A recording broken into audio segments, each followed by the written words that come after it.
Hello, Tiger fans. Thanks for joining us this week on the Perry Thomas Show. Matt Payton with you as we talk about the past weekend's game for the Fighting Tigers. We'll also look ahead to what's to come for Campbellsville football as the head coach, Perry Thomas, joins us. And, Coach, not the result you guys wanted. It's a big divisional game. I know you've kind of been chomping at the bit to get into divisional play. A really good first half, solid at times in the second half, but Faulkner just a little too strong offensively throughout the day. Yeah, I mean, they're a tremendous athletic team. Typically they're the most athletic team we play. Athletes from everywhere in every position, defensively, offensively, kicking game. So you can't make mistakes against them. And first half, we minimized our mistakes, and it gave us opportunity to take control of the game. Second half, we made those mistakes, and they exploited them. And against a team like that, you can't make them. It's hard to come back on. Offensively, we're still able to score points. Defensively, we're still a little suspect on that back end. And if you go back, even the running scores they had, they were set up by big plays downfield. And we just have to continue to grind. Me as the head coach and as the coordinator got to continue to find those answers to help us back there, because we're not going to get any more mature until another year. So we have to continue to grind. And I was telling you before we came on the air, if you watch that game, out of 80-something plays, there was 10 to 12 bad plays. The rest of those plays defensively, we played lights out ball. I mean, it's the type of defense you show at clinics. But on those 10 to 12 bad plays, they were very poorly executed. And a team like that is just like us. You exploit it. No one has stopped us yet. Well, it's not because we're just going at will on people. It's those 10 to 12 bad plays that they're having also. You talk about the athleticism of Faulkner. Couple that, Coach. There was one time I looked down defensively. They had 7 or 8 guys on the field that were 6'2" or bigger, 6'2", with the athleticism. They had a strong safety that was 6'4" and moved like a gazelle. I mean, they have some guys that you just don't see all that often in the conference. Right. They're in a great location. Being in Alabama, they get throwback kids from the Division I's and Division I AA's, and a lot of JUCO kids from the Mississippi JUCOs and so forth. And they're just in a good hotbed to get in those athletes. When we look at our team warm up before games over the last 3 years, we see that we have closed that gap. But it's still hard to catch those teams. I mean, they're still a little bit more athletic than us, a little bit bigger than us, and so forth. But at the same time, we've kind of controlled Faulkner. We've beaten them the last few years when they've been highly ranked. So we're as good as they are. They just took advantage of our mistakes this year and came in, did a masterful job in that second half of not quitting and finding a way to win. Yeah, so we look at some of the numbers from that ball game. The final score this past Saturday, Campbellsville falls to Faulkner, final 69-51. The Tigers on the short end. Hunter Brown, coach, had a terrific day though. As we look at some of the highlights for you guys, Hunter 36 of 60, 618 yards, 6 touchdowns, 3 interceptions. Keanu Young, 9 catches. Coach, that's a career high for Keanu, the sophomore, 114 yards. Jordan Duff, a career high as well, 6 catches, 124 yards. And this day, this game, kind of some stuff that we may see more and more and more going on. I know that's not what you want to hear, but the way some of the rules are and different things, these monster offensive days, 650 total yards for Faulkner, and then Campbellsville with 593. Just one of those days the offenses were both clicking. Yeah, I mean, it was a very entertaining game for a fan. There's no doubt about that, especially that second half. I don't like it. It's just the way college football is. Even when you're playing good defense in college football right now, teams are scoring a lot. You look at the Louisville-Clemson game the other night, and both of those teams are outstanding defenses, and they still put up a lot of points. It's just the way the rules are geared, the interference calls and those things that give the offense a little more opportunities blocking downfield and so forth. But at the same time, we have to slow those teams up, and we held that team to 75 rushing yards, and they were a running team coming into the game and on 30 carries, but they were able to get hot in the second half through the air and make some big catches. As we take a look at some of the video highlights for those following along on WLCU TV, Coach, you guys were able to score out of the gate, a fast start for the Tigers as you take an early lead. And Hunter Brown, you see the athleticism, his ability to move and manipulate in the pocket, gets a big catch there. I think that's Keanu Young with the catch on the sideline, gets a nice block from one of the receivers on the outside, and you guys go right down the field and score early and made it look relatively easily. Yeah, and I thought, we could move the ball against them. They are very athletic and very good, but, we got some good guys that can play, and obviously our offensive line has improved so much over the last few years, and Hunter's stepped in there doing a great job. The thing I liked about us is we weren't just a Tyus Alcorn type show. We had other guys catching the ball. Defensively, we were swarming and playing with great intensity, got some takeaways and things early, and was putting the fire out. And you guys go up 14-0 early. It's Zarek Willis and then Tyus Alcorn with that second touchdown grab there, Coach. And that's something that just has become old hat for him. That fade ball, he's about as good as they get. Yeah, I mean, he's as good as you're going to find in the country at any level of doing that. And, they were able to answer the call. I mean, they're an athletic team, and we knew it would be a battle, but we were hoping we could get to them with our front. And we got some pressure on them and got some sacks early. Torres Boyd with that sack there as you're following along, and Torres ended up leaving the game with an injury. We didn't see him in the second half, but it was a 14-point game there early, Coach, and in a lot of ways it mirrored what we saw a year ago down in Montgomery. They jump out early, and there's some head scratching and thinking, this may be a long day, but you guys flipped the script in that game on them. This year you get out to the hot start, and this is kind of one of those things, and maybe what this rivalry is becoming between you. Yeah, I mean, it's a battle, it's a shootout. Even when the games have been tight scoring, they've been kind of a seesaw type of battle where you just got to play the entire game. And, I thought our guys did a great job of not quitting and fighting back. And it is getting frustrating for them. It's getting frustrating for the coaches that, we're not able to finish the games. But, at the same time, these guys are resilient. They come back to work each day. So they're going to continue to get better. Tyus Alcorn with a long touchdown catch there. Now another sack.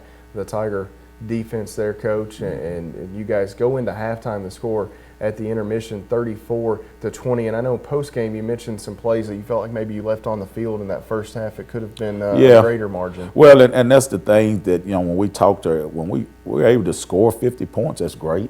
But at the same time, we talked about it because we're so young on that back end on defense. We're always suspects, so we can't leave points on the field, and we left some out there in the first half and even in the second half that could have been the difference in the game. And there was a 21-point margin in the game where we had five turnovers, and I think 3 of those were scores.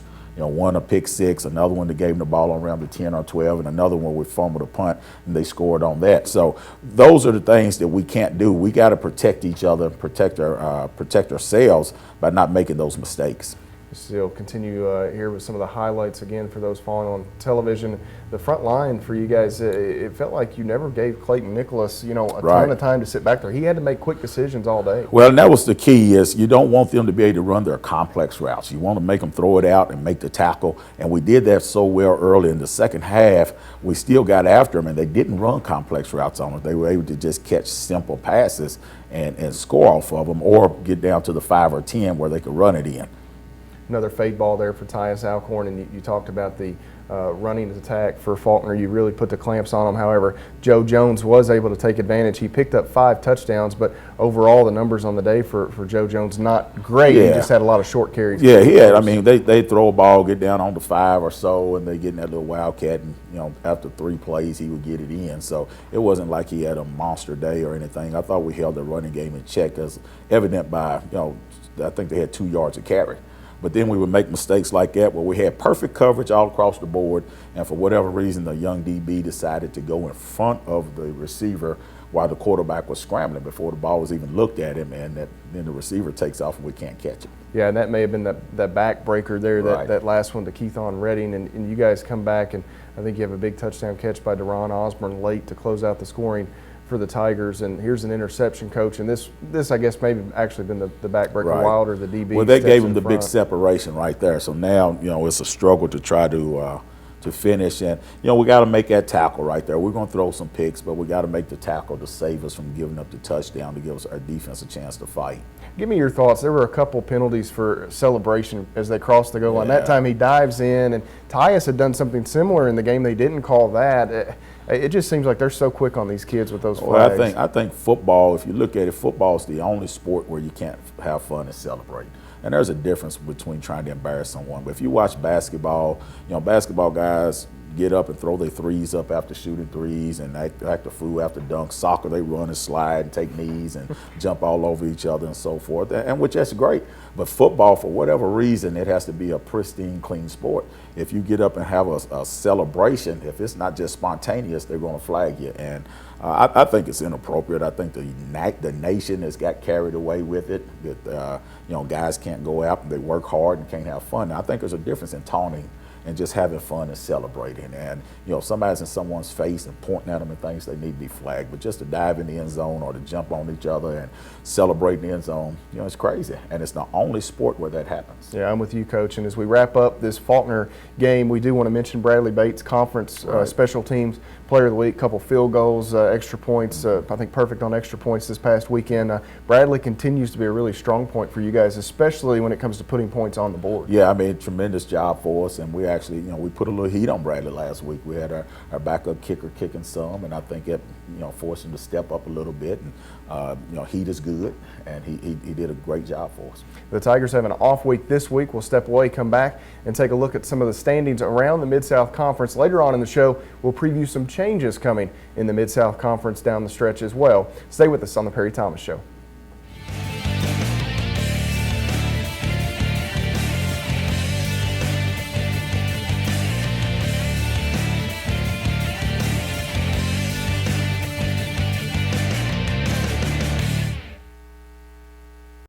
A champion doesn't get days off. It takes determination and drive to realize goals. From long nights to early mornings. From the courts to the classrooms to online. At Campbellsville University, this is why we play. This is how we learn. This is where champions are made. Find your calling for a life change at campbellsville.edu. Thanks for staying with us here on the Perry Thomas Show. Matt Payton with you as we visit with the head coach of Fighting Tiger football, Perry Thomas. And Coach, this past week, you guys get into divisional play for the first time against Faulkner, and we kind of start to see this divisional play carry out. Through the rest of the season, all the teams have reached that point in their schedule. Yeah, it's things are going to start to work themselves out a little bit here over the next few weeks. Everybody's going head to head. There'll be a few out of league games left, but not many. Most of us, each week is going to be playing someone in league or have the week off. So you'll begin to see things shape up a little bit better and the picture will come clear. The great thing about the loss for us is kind of like a couple of years ago when we lost to Cumberland University is one loss in this league isn't going to kill you. It may hurt your playoff chances, but it's not going to kill your opportunity to win the league. We just have to go undefeated now in the league. We lost to Cumberland University a couple years ago and still went on to be co-champions, and we'll have that opportunity this year, but we have to start winning. But right now there's some tough teams left. You look at Bethel's undefeated on the season. Lindsey Wilson's undefeated on the season. Reinhardt's undefeated on the season. Cumberland University's gotten rolling now, and Faulkner got a win over us. So it's beginning to shape up. It's going to be some battles. Yeah, as we take a look, we'll start in the Mid-South Conference West Division. That's the side that the Tigers are on. They're the two-time reigning champs of that West Division. And Lindsey at the top with that 1-0 Mid-South Conference record. Also, you can bump Faulkner up based on the conference record. The overall record, obviously, not as good as what Bethel and Reinhardt have. Lindsey 6-0, Bethel, Reinhardt both 5-0. They've yet to get into conference play. Faulkner with that win over the Tigers, and then Cumberland U down at the bottom of the standings there with the 2-3 record. Coach, you guys, you've been here. You've sang this song. You've done this dance with that early loss in divisional play. You talk about the importance of running the stretch, but there are no cakewalks in the conference and on this division. It's every week a real battle. It's going to be a battle every week, and not just with us. With all the teams in there. There's obviously Reinhardt is probably head and shoulders above everyone right now, talent-wise and maturity-wise, and Lindsey Wilson's up there. But when you look at it, there's every team in there that can knock each other off. And you take a few plays away from us this year, and we're sitting here 4-1, 5-0. It's just a few plays. It's that close. And the same can be said about the other teams. So every game's going to matter. Every game's going to be a battle. I think that every team has to approach each week like it's going to be a tough dogfight because there are no easy victories. Yeah, and we talked about this off the air a little bit. You see a Campbellsville, and you may be 1-4, but those teams don't want to see the Tigers come to town. Well, exactly. You know, you may look at the scores we're giving up and so forth, but at the same time, that game the other day was a battle. I mean, it wasn't over until the end of it. It was a battle, and you know, people haven't stopped us yet, and we're 1 or 2 plays away from getting those stops that will make a difference.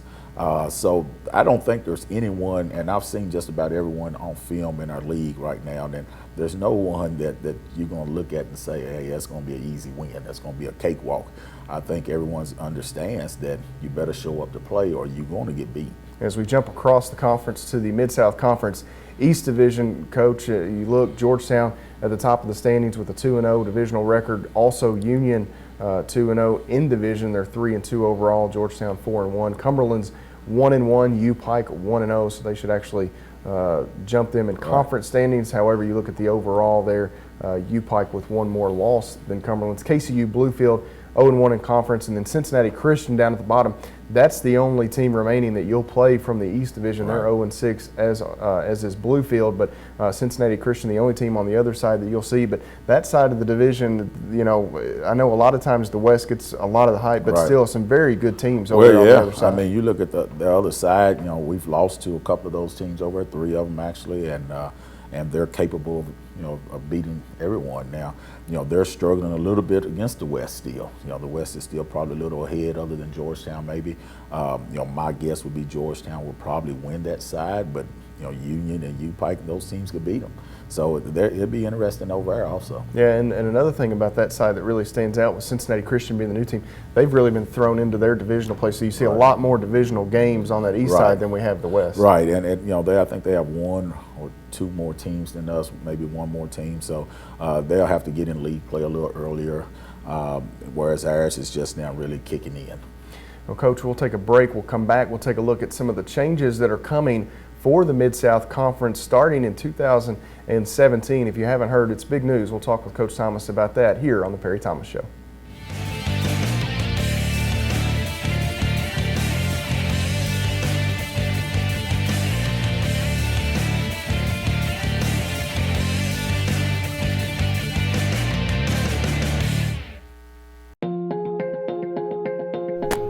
Excellence. Nurturing. Rooted. Diversity. Experience personal, academic, and spiritual growth at Campbellsville University.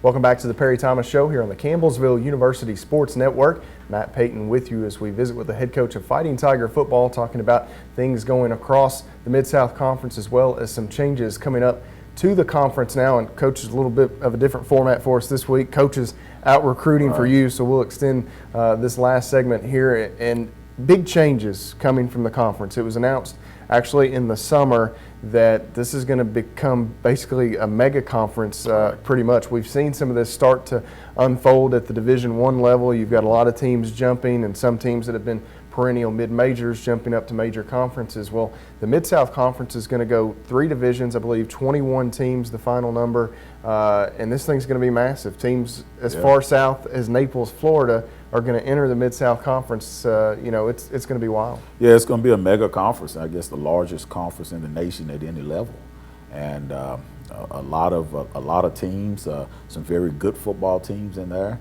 You know, the beauty of it is you have the possibility of 3 automatic playoff bids, because if you win your division within the conference and you're in the top 20, you automatically go to the playoffs.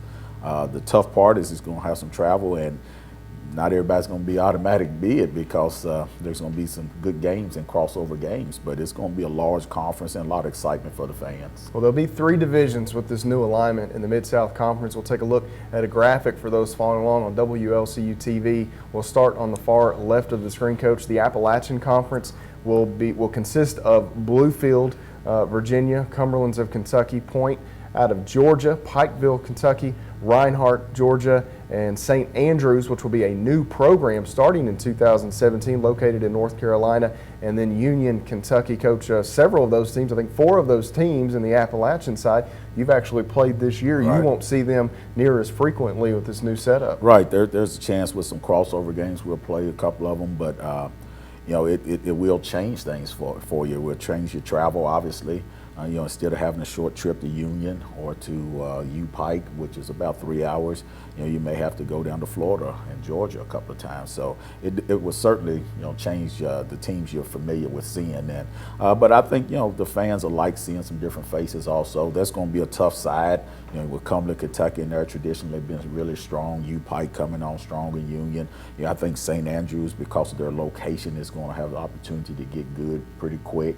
And then, of course, Reinhardt's in there, and you know, none of them want to play Reinhardt every year for a league championship. Yeah, Reinhardt probably going to be viewed as the cream of the crop Yes. when we first begin this new conference. Then we'll take a look at the Bluegrass Conference as well, Coach. You guys will be in that Bluegrass Conference made up of mostly Kentucky teams. Bethel of Tennessee, then Campbellsville there on the screen. Cincinnati Christian, the newcomer this season to the Mid-South Conference and football in general.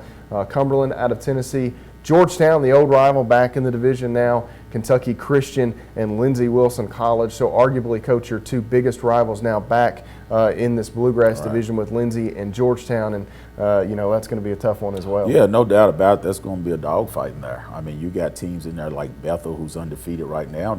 And up until a couple of years ago, Bethel had won the east or the west side, you know, 2 or 3 years in a row. Cumberland, Tennessee, the traditional power force, and then you have, you know, Georgetown, Lindsey, and us that's been battling for championships the last 2 or 3 years, and it's just going to be a dogfight in there for sure. There's no easy games in there. You can have a great team and come out of that side with 2 losses. And still be conference champions because it's going to be a battle. And then we take a look at that final division, and this is really where most of the changes come from. That Sun division or Sun Conference, however you want to look at it. Those teams in Florida, Ave Maria, Coach, located down in Naples. Edward Waters, Faulkner of Alabama will go in the Sun Conference. Southeastern, Warner and Weber International. A lot of those teams located in Central Florida between Tampa and Orlando are in that area. I think 2 or 3 of those schools. But Ave Maria all the way down in Naples, and that's when we talk about travel for Campbellsville, and it gets no longer than that. Yeah, I mean, 2 years from now we have to make that trip, and hopefully it's going to be on a plane because that's a long way on a bus. But and that's going to be a tough side also, and the reason is, you know, number one, they're very talented teams down there. All of them have good athletes, and the second thing is no one wants to go to Florida in September and play. I mean, the heat gives them a decided advantage. You know, the humidity and the heat index is so high during September that it's tough. So that's going to give them a decided advantage, and I mean, it makes that side really tough. So I just think it's going to be a tough league. I think it's going to be demanding. There's going to be a lot of knockoff of interconference games, and it's going to be a challenge to get 3 automatic bids in the playoffs every year. Yeah, and you mentioned that advantage going down there. The season, it kind of, lends itself to that Florida weather, the way that, you can kind of, even when it cools down in Florida, it feels good. But those teams, if they have to come up here in late October, early November, that's going to be a rude awakening for them as well. No doubt about it. I mean, when they come up here and they're used to it being 70 at home, and they get up here and there's 40-degree games in the second week of November or the first week of November, it changes things for them. So it's going to be a tough league. I think the fans are going to be excited, see some different faces. It's going to take a while for them to get settled in and get your fans out for some of those games because they don't know those teams. But I think overall it's going to be a great thing. Well, let's talk a little bit about scheduling for that. You talked about the crossover games. Obviously, you'll play each team in your division throughout the year. That's going to be about 6 games or so. Then you've got those crossover. You're going to cross over one game of the Appalachian, somebody will come to you. One game in the Sun, and then I think somebody comes to you. Is that correct? The way you understand it could be 2. I think, and I can't remember off the top of my head, but it seemed like in 2017 we will play Point, which is out of the Appalachian, and we will also play Warner and Ave Maria, which is out of the Sun. So we'll have 2 games from the Sun. and we'll have point, and that'll give us 3, and then I guess the rest of them come from our Bluegrass division. I think certainly going to get interesting across the Mid-South Conference. Coach, thanks for joining us this Yes, week. sir. Enjoy the bye week, and we'll talk to you next week as we get set for Bethel on homecoming. Sounds good. All right, thanks for tuning in this week on the Perry Thomas Show, the Campbellsville University Sports Network. Matt Payton here, and we'll see you next week here on the Perry Thomas Show.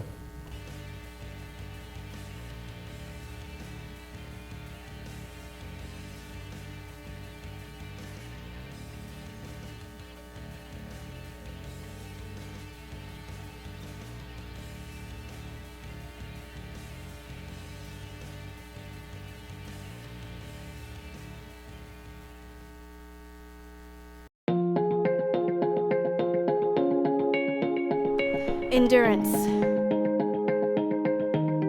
Ambitious.